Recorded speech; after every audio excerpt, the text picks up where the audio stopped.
1997 RX7 13B twin turbo 400 horsepower, plenty of get up and go. For all you fans of the Fast and the Furious, this was the Vin Diesel, or should we say Dom's car in the movie. I do like this clean lines with the door handles way up here out of the road.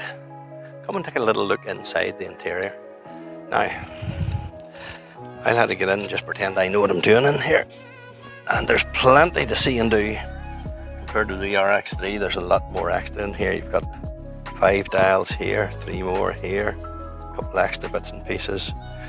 The usual stuff on the car, like your demisters and your fog lights and stuff, but it's well set out. Everything's nice to hand, everything's where you expect it to be, but you can see it too.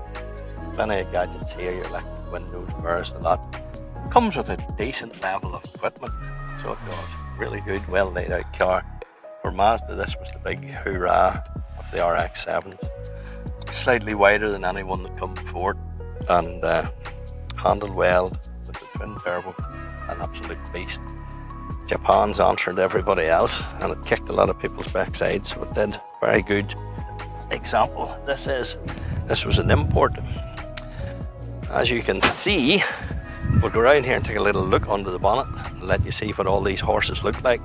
And unlike the RX3, you cannot get round to get at all the bits and pieces, because as you can see here, there's the twin turbos, the breathers for them, your intercooler, the pipes leading from it, your manifold, and just everything else is buried away in here, hidden out of the road, obviously with ABS brakes now that you didn't have in the early ones.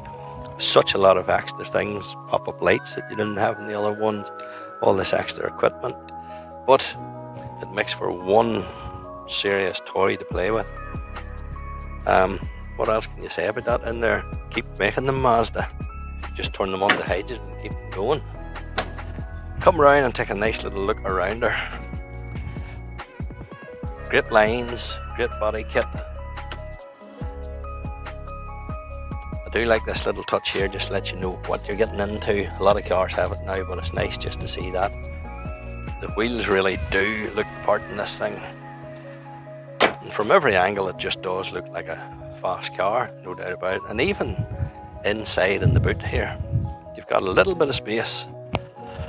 Not for much, maybe carry 2 hobbits about in the back and a lunchbox, but that's about it.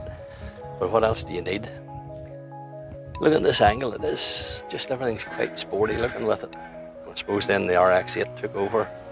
Bring on the RX-9 and let's see what Mazda's got for us. But Mazda has really given us some tasty cars in their time, and this is one of them. There's no doubt about it. So all we can say is thumbs up to Mazda. Keep on making them. We love you.